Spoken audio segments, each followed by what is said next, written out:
2009 2019 രാഹുൽ ഗാന്ധി അല്ല 2024 രാഹുൽ ഗാന്ധി. ഒരു വ്യക്തിയിൽ ഊന്നുന്നത് ശരിയല്ല. ബി ജെ പിയുടെ അപജയം അവിടെയാണ്. രാഹുൽ ഗാന്ധി എന്ന് പറയുന്ന ഒരു വ്യക്തിയിൽ ഊന്നുമ്പോഴുള്ള ഒരു വലിയ പ്രശ്നമുണ്ട്. രാഹുൽ ഗാന്ധി എന്ന് ആവർത്തിച്ച് പറയുമ്പോൾ തന്നെ ഗാന്ധി കുടുംബത്തിൻ്റെ കുടുംബവാഴ്ചയുടെ അവസാനത്തെ കണ്ണി കൂടെയാണ് നമ്മൾ ആലോചിക്കണം. അതെല്ലാം സത്യം തന്നെ.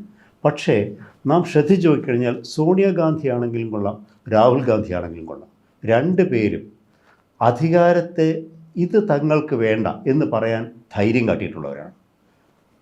പല സന്ദർഭങ്ങളിൽ തനിക്ക് പ്രധാനമന്ത്രി ആകാമായിരുന്ന സന്ദർഭത്തിൽ താൻ പ്രധാനമന്ത്രി ആവില്ലെന്നും ഡോക്ടർ മൻമോഹൻ സിംഗ് ആകട്ടെ എന്നും നിർബന്ധമായി പറഞ്ഞ ആളാണ് സോണിയാഗാന്ധി. അവരുടെ 1999 അനുഭവം ഇന്ത്യയിലെ മാധ്യമപ്രവർത്തകരൊന്നും ഓർക്കുന്നുണ്ടാവില്ല. 1999 ശ്രീ കെ ആർ നാരായണൻ ഇന്ത്യയുടെ പ്രസിഡൻ്റായിരിക്കുമ്പോൾ അന്ന് പ്രതിപക്ഷ പാർട്ടികളുടെ പിന്തുണയോടുകൂടി ഒരു ബദൽ സർക്കാർ, വാജ്പേയി സർക്കാരിന് ഒരു ബദലുണ്ടാക്കാം എന്ന് വിചാരിച്ച് ഇറങ്ങിപ്പുറപ്പെട്ട ആളാണ് സോണിയാഗാന്ധി. അവർ കെ ആർ നാരായണനെ കാണുകയും താൻ സർക്കാർ രൂപീകരിക്കാൻ തയ്യാറാണ് എന്ന് പറയുകയും ചെയ്തു. കെ ആർ നാരായണൻ അവർക്ക് സമയം കൊടുത്തു, ഏറ്റവും വലിയ കക്ഷി എന്നുള്ള നിലയ്ക്ക്. അപ്പോഴാണ് സമാജ്വാദി പാർട്ടിയുടെ അന്നത്തെ നേതാവ് മുലായം സിംഗ് യാദവ്, CPM ഈ രണ്ട് കക്ഷികൾ അതിനെതിരായ നിലപാടെടുത്തു. അല്ലെങ്കിൽ അന്ന് ഒരു ബദൽ സർക്കാർ സോണിയാഗാന്ധിയുടെ നേതൃത്വത്തിലുണ്ടാകുമായിരുന്നു. ആ തിരിച്ചടിയുടെ വേദന അവരുടെ മനസ്സിൽ എല്ലാ കാലത്തും ഉണ്ടായിരുന്നു. 2004 ഡോക്ടർ മൻമോഹൻ സിംഗിൻ്റെ നേതൃത്വത്തിലുള്ള ഗവൺമെൻറ് ഉണ്ടായപ്പോൾ ആ ഗവൺമെൻറ്റിനെ പറ്റി നമ്മൾ പുറത്തു നിന്നൊക്കെ പറയുന്നതൊക്കെ ഇരിക്കട്ടെ, പക്ഷേ യഥാർത്ഥത്തിൽ അരുണ റോയിയെ പോലെയുള്ള ആളുകളെ വെച്ച്, അല്ലെങ്കിൽ അതുപോലെയുള്ള സാമൂഹിക പ്രതിബദ്ധതയുള്ള വ്യക്തികളെ വെച്ചുകൊണ്ട് ഇന്ത്യൻ രാഷ്ട്രീയം എന്ന് പറയുന്നതിനെ, ഭരണ രീതി എന്ന് പറയുന്നത്, ഭരണനിർവഹണം എന്ന് പറയുന്നതിനെ മനുഷ്യ അഭിമുഖമാക്കി മാറ്റുന്നതിൽ വലിയ പങ്കുവഹിച്ച സ്ത്രീയാണ് അവർ. എനിക്കേറെ ആദരവുള്ള സ്ത്രീയാണ് വ്യക്തിപരമായി. രാഹുൽ ഗാന്ധിയെ സംബന്ധിച്ചിടത്തോളം 2011-12 കാലയളവിൽ മൻമോഹൻ സിംഗ് സർക്കാർ നിയമനിർമ്മാണത്തിന് കൊണ്ടുവന്ന ബില്ല് പബ്ലിക്കായി വലിച്ചു കീറി, പൊതുവേദിയിൽ പത്രസമ്മേളനത്തിൽ വലിച്ചു കീറിയ ആളാണ് രാഹുൽ ഗാന്ധി. അതിൻ്റെ തിരിച്ചടി ഈ സമീപകാലത്ത് അദ്ദേഹത്തിന് തന്നെ നേരിടേണ്ടിയും വന്നു. അപ്പോൾ അവിടെ നിന്നെല്ലാം പാഠം ഉൾക്കൊണ്ട ഒരു രാഹുൽ ഗാന്ധിയാണ് ഇന്ന് നമ്മൾ കാണുന്നത്. രാഹുൽ ഗാന്ധിക്ക് പക്ഷേ ഒരു പ്രശ്നമുണ്ട്. രാഹുൽ ഗാന്ധി ഏറ്റവും ദുർബലമായൊരു കോൺഗ്രസ് സംവിധാനത്തെയാണ് നയിക്കുന്നത്. അതുകൊണ്ടാണ് രാഹുൽ ഗാന്ധി നമ്മൾ വീണ്ടും വീണ്ടും പറയുന്നത്. അത് നല്ലതല്ല.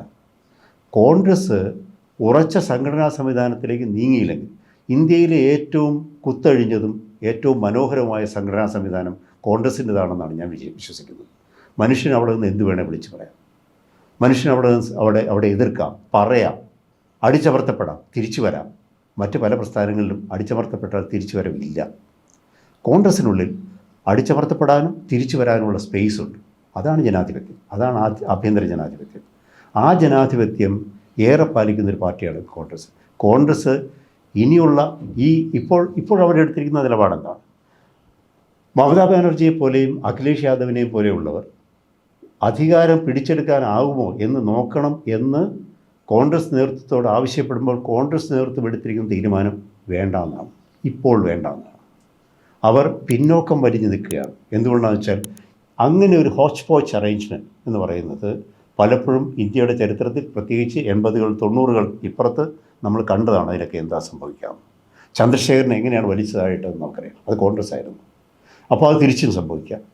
BJP തീർച്ചയായിട്ടും ഇപ്പോഴത്തെ പ്രതിപക്ഷമായിരിക്കുന്ന പാർട്ടികൾക്കിടയിൽ പിളർപ്പിന് വേണ്ടി ശക്തമായ ശ്രമങ്ങൾ നടത്തും. കാരണം അധികാരം കയ്യിൽ കിട്ടിയാൽ ഇന്ന് ചിന്താമഗ്നനായിരിക്കുന്ന മോദിയല്ല നമ്മുടെ മുന്നിൽ വരിക. അധികാരം കയ്യിൽ കിട്ടിയാൽ 3-ാം നിരയിലേക്കോ 4-ാം നിരയിലേക്കോ മാറി നിൽക്കുന്ന ശ്രീ അമിത്ഷാ അല്ല നമ്മുടെ മുന്നിൽ വരിക. പുതിയൊരു അമിത്ഷാ, പുതിയൊരു മോദി പഴയ ശക്തിയോടും പ്രൗഢിയോടും 56 ഇഞ്ചോടുകൂടിയും നമ്മുടെ മുന്നിലേക്ക് വരും. അപ്പോൾ പ്രതിപക്ഷ പാർട്ടികളിൽ ഇന്ന് കാണുന്ന ഐക്യം ഉണ്ടാവണമെന്ന് ഒരു നിർബന്ധവുമില്ല. കാരണം എല്ലാ ശക്തികളും, കേന്ദ്ര ഏജൻസികൾ, മറ്റു തരത്തിലുള്ള സംവിധാനങ്ങൾ എല്ലാം തന്നെ കേന്ദ്ര സർക്കാരിന് കീഴിലാണ്. അപ്പോൾ ഇവിടെ പ്രശ്നം രാഹുൽ ഗാന്ധി എന്ന് പറയുന്ന വ്യക്തിയെ മാത്രം ഒന്നിക്കൊണ്ടാണോ ഇന്ത്യയുടെ നാളത്തെ ജനാധിപത്യ രാഷ്ട്രീയം മുന്നോട്ട് കൊണ്ടുപോകേണ്ടത് എന്ന വലിയ ചോദ്യമുണ്ട്.